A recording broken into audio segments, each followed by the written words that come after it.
I got into the field of classical music actually from a very early age. So I started playing the harp when I was 12 years old, and I got into a program with the Atlanta Symphony Orchestra called the Talent Development Program.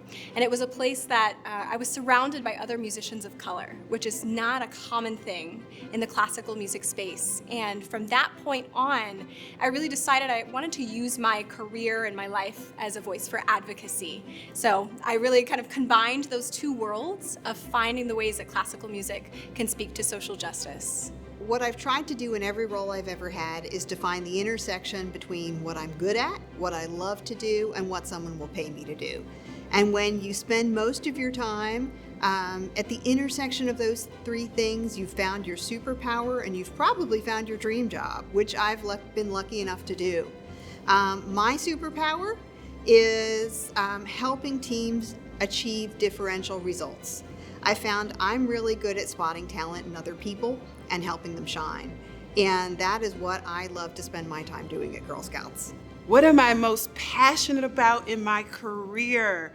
I think when all of our public defenders come together who are working in the most challenging places, seeing just how they're just so happy to be around like-minded people. This profession is very hard. And so what I'm most proud about is building an organization from scratch. Had no idea what I was doing, and then making it become a nationally recognized and award-winning criminal justice reform organization, I think I'm the most proud of. I'm passionate about a few things with my career. The first is our clients. We have an amazing client base, and it is a privilege to be able to work with them every day to help them meet their financial goals and objectives and to live their financial lives. I'm also really passionate about our team. We have a fantastic group of people who serve our clients every day. And then I'm also passionate about the city of Atlanta and making sure that everything that we do at Bank of America makes Atlanta a better place to live and work. It has been a shift, I would say, in our organization to see one of our women principals now become the leader of our organization. And I'm proud of that. I'm the first Black woman in our organization's 18-year history to serve as the Chief Executive Officer. And it, of course, that has come with its own journey. But I've had to work to make every role my own and for people to embrace my full identity. Working in a testing laboratory, I realized that the answers we were providing were making impacts on people's lives.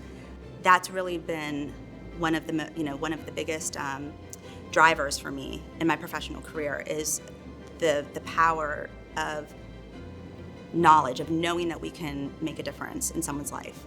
My husband and I were inspired by a church sermon to use your networks and resources to help others. So that inspired us to start our charity, Sunshine on a Rainy Day, and help renovate homes for kids with special needs. I'm most passionate about what we do just by seeing the reaction of the family after they see what we've done to their home, and they get to see a new sense of hope and a new beginning for their lives. I think the thing that I'm most passionate about with respect to my career is the ability to help people or companies who are underserved or they're in a bad position. They're being falsely accused or they're in a bad situation. So to help people and others to obtain justice. And then with my alcohol licensing practice, I represent a lot of restaurants, and particularly over this past year, it's been really rewarding to be able to help my clients to find out ways to sustain their businesses and grow. When I got into leadership, I decided that, one of my roles was to make sure that not only that I focus on my career, but focus on others, because I knew I wouldn't be in the business for the rest of my life. And there would be others coming up behind me that really truly want to see leaders who will emulate what they aspire to be. And so my most passion is making sure that I grow others as I grow. Advice that I would give to young women trying to be successful in whatever field they choose would be to persevere, I always think it's important for us to have a thick skin. I refuse to take rejection personally. So I know that I'm going to hear a number of no's before I get the answer that I'm looking for. And I constantly remind myself, it's not about how many times you get knocked down, it's about how many times you get back up. The opportunities I've been afforded here have really, really changed and shaped who I am now. I was a part of Leadership Atlanta. I have worked with the mayor on several task forces. There are opportunities that have been afforded me here that I don't think I would have ever gotten elsewhere. And they've really forced me to take a hard look at how I can do better, how I can make a difference in this community day in and day out. And I just think that I would not have gotten that had I not moved to this amazing city of Atlanta.